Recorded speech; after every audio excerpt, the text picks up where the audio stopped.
3, 2, 1. Da, da, da, da, da, da, da. Hello world.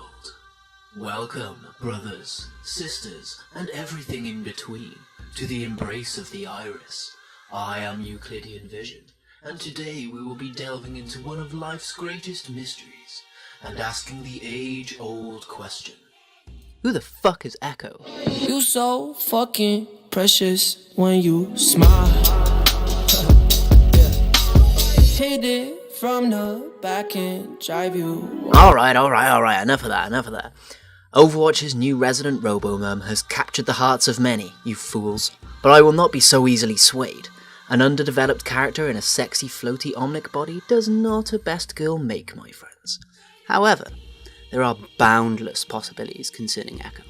Her function, purpose, powers, her respective place in the world, her goals, motivations, her views on the current situation, even the simplest things such as who and what she is, have the potential to be super important and hopefully super interesting, both for her as a character and for the world and story of Overwatch as a whole.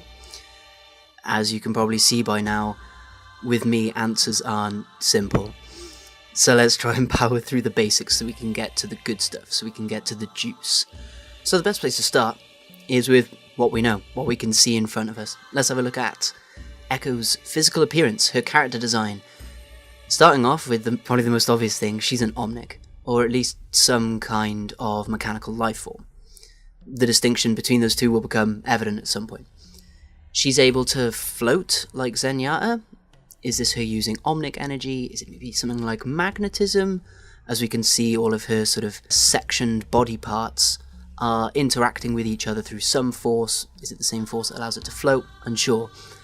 Looking at her body and all its different compartmentalized pieces, especially these wing things, like whatever they are, they could be some kind of different extra appendage. As she can float, does she need to be able to fly? Looking at the potential for that, is she able to like stretch her body beyond its normal sort of confines? Is she able to change her size and shape? We know that she at least can, to be able to be stored. Like, she must have folded all her pieces up and broken down the gaps between them in order to be able to fit in the crate. She's a very high-tech Omnic. She looks far more technologically advanced than some of the more classically mechanical Omnics that we've seen thus far, and that could have a bunch of reasons and possibilities behind its purpose. Probably the most distinctive feature between her and other Omnics is the fact that her personality is contained on a data chip of some kind. As most other Omnics we've seen, their AI seems inherent to their robot body. They were seemingly born or created with their mind always present within their body. They've never experienced the world through any different perspective than that. That is how they've come to understand the world around them. Echo is going to have a slightly different perception than that. She obviously was not perceiving for the last several years. What does this mean about how she views things, like the world, time, etc.? Don't know, but it opens plenty of avenues to explore her views on the world through that. Something a bit more concrete, at least, would be the idea of other personality chips and other bodies.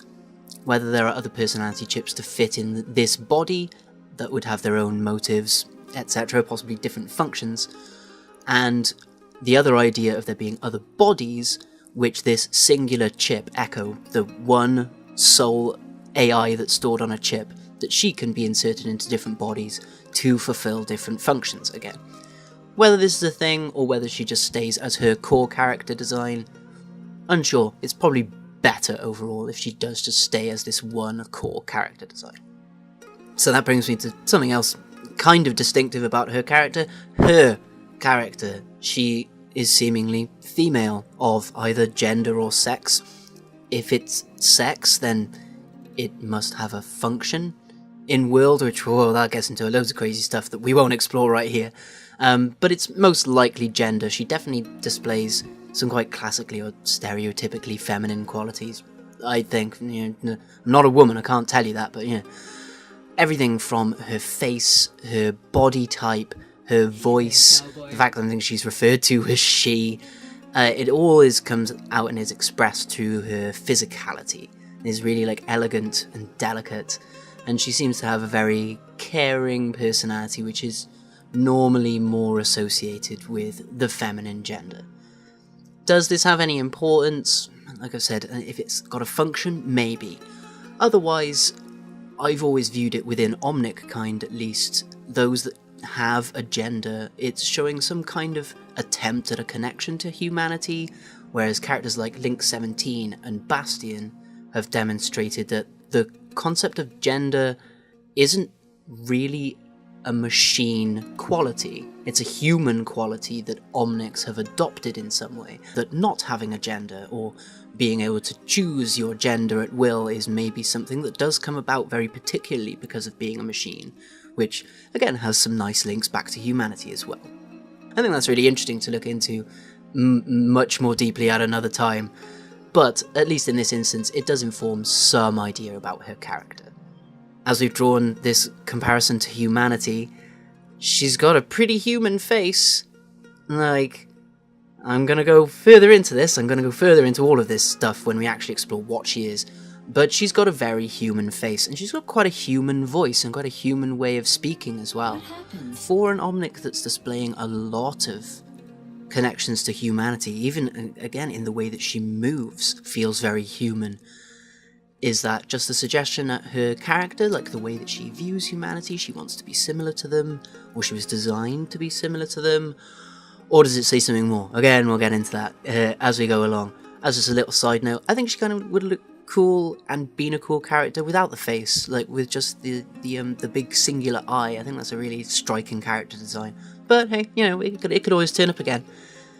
So coming back a bit more to her physical design is her white and blue colour scheme, which ultimately, especially given the image from the original cinematic trailer, it's not Vishkar or Utopia or something a bit more abstract like that.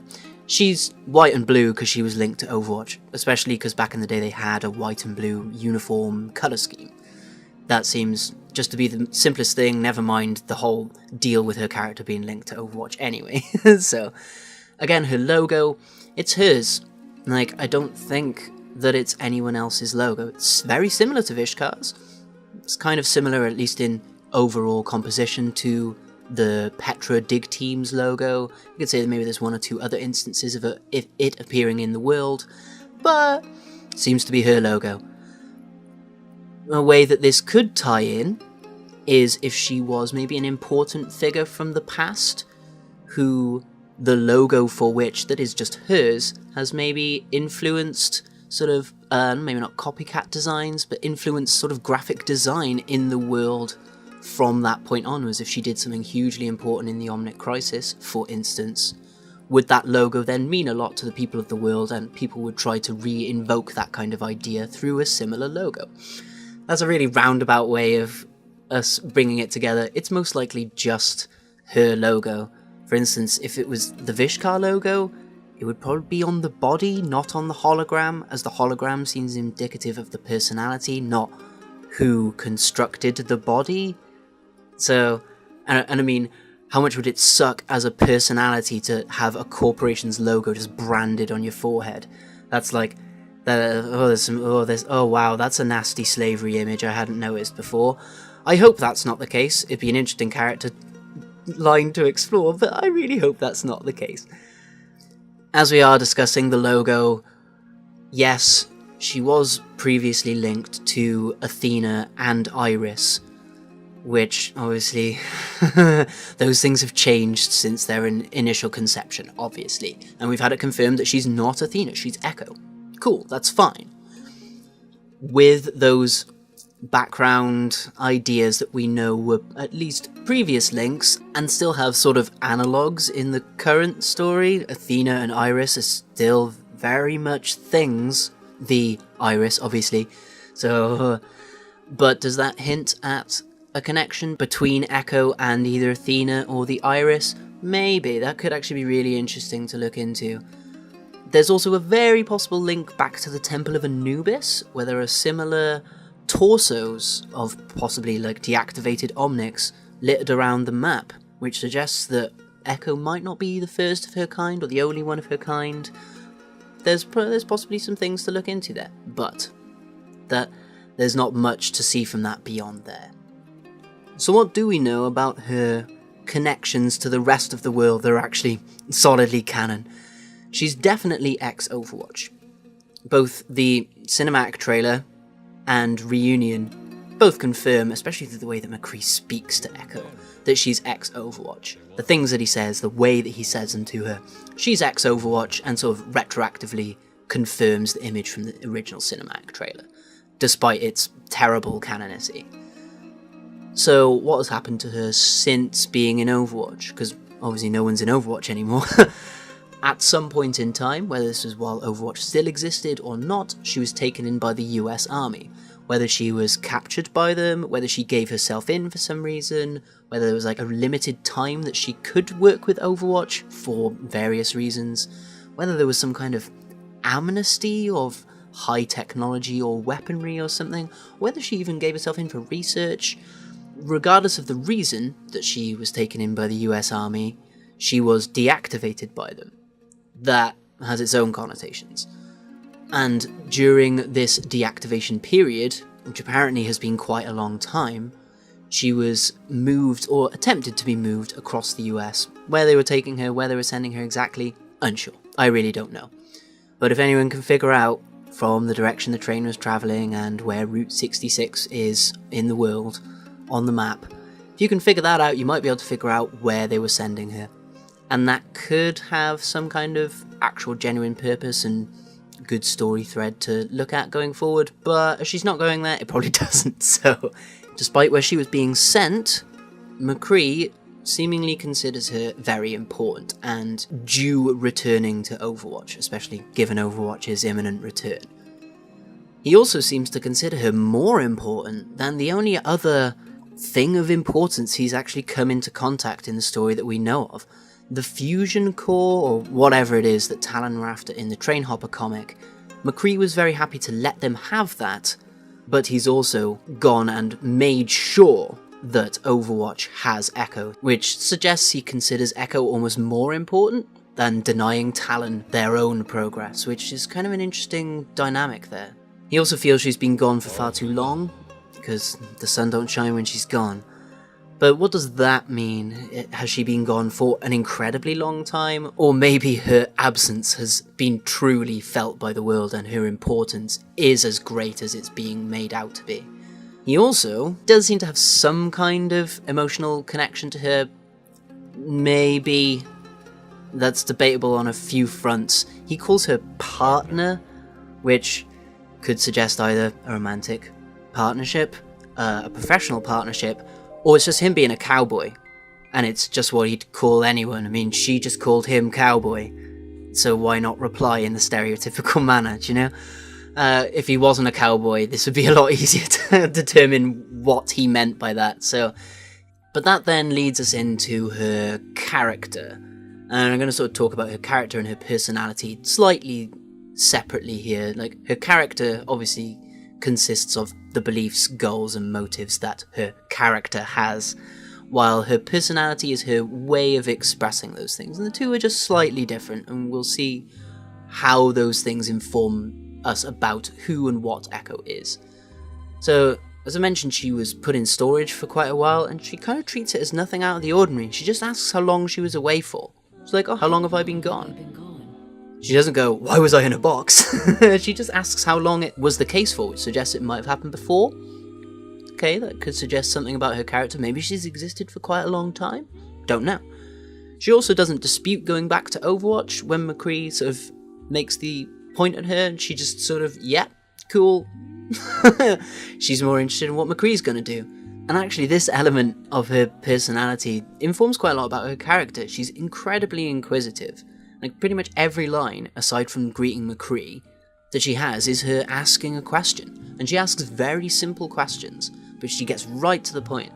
She's asking quite, like, unassumingly. She just wants the answers. She's not asking for any further agenda, if you want. I hate that word at this point in time. So it suggests that her character values information and values learning. that she doesn't know everything about the world, but she is consistently eager to take in as much knowledge as possible. She also seems to trust McCree's quite vague answers, which suggests that either she knows McCree well enough to take those answers at face value, or that she knows that that's enough of an answer, or maybe to her that is enough of an answer. Like, I've been gone for far too long. That is the length of time that I've been gone for far too long. Plenty of those are possible, and each gives interesting avenues for different kinds of characters for Echo to be. We know so little at this point that she could go any sort of direction. Something that's at least heavily hinted at, whether it's the case or not, is her emotional connection to McCree rather than her professional one, which, you know, that's also questionable, but she at least seems to genuinely care for him, unless that's within her nature generally, that she's generally just a caring Omnic person, whatever. The way that she takes McCree's arm is very gentle, and she genuinely seems concerned for him having lost his arm. This does kind of play back into what I was saying with her character just now about the way that she values information. Is it not that caring, and she's not actually that concerned? She's just like, oh, this is different. Oh, that's changed. I want to know why. Again, two very different, interesting kinds of characters that we could see emerge from Echo. At least the way that she holds his arm, though, is a bit of visual indication that, no, you usually don't hold someone's arm like that if you're not that emotionally connected to them. But it does raise an interesting point towards some of the ways that Echo refers to McCree. She initially calls him Cowboy, which again could be some of that personal connection coming through. She's got a bit of rapport with McCree, and the way that she emotes the line does kind of suggest it's more that way personally. But then she doesn't know what monkey means.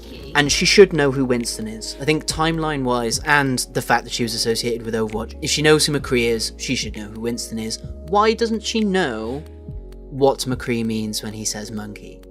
She doesn't seem confused as to like, oh, what are you referring to Winston like monkey for? Her tone would probably be a bit more antagonistic if she was there like, don't call him monkey, you know he doesn't like that, come on McCree. It seems much more that she has no idea what he means. Why? And how does this tie back to the cowboy idea? Is it possible that Echo doesn't view the people in her life through what they are, but she views them actually rather through what their function is? So she doesn't see Winston as a monkey or an ape or any other kind of thing. She sees him as a scientist, the thing that McCree actually changes his answer to so that she understands him. And therefore, what does that say about her referral of McCree as cowboy? She doesn't see him as a man, she doesn't see him as a human, she sees him as a cowboy. That is his function. And what does that say about her character? That she only views things by purpose? That's quite an interesting character perspective to have. And that's a very different way of looking at these characters that no other character's gonna do. So, but as evidenced by the last chunk, we're starting to get into speculative territory. Because we don't actually know enough. We don't have any real concrete evidence in front of us to confirm a lot of what I've just said, especially when we get into elements of character and personal connections. So, let's continue with speculation. Let's go proper into speculation, and let's start thinking about what exactly Echo could be. Which we're going to have to do in the next video, as you might have noticed, so basically at the end. I just want to do this video to address all the sort of basic, simplistic stuff, and look at what Echo is or could be, before we get into the more particular or complex ideas about who she is or how she relates particularly to the Overwatch universe. There's a few ideas I haven't really touched on in this video, such as the purpose of her name. Those are all quite a bit more complex. As I mentioned, answers with me are never simple. Hopefully this has presented some nice ideas to you. I might not have said anything totally new, I just wanted to present all the ideas I'd had and that I'd seen floating around these very basic points. So thank you if you've stayed through this video. Hopefully the next one will be a bit more exciting and we can get to some real, like, proper story ideas about Echo. I've been Euclidean Vision, you've been in the embrace of the Iris, and always remember to make sure that your best girl is worth appreciating. Bye.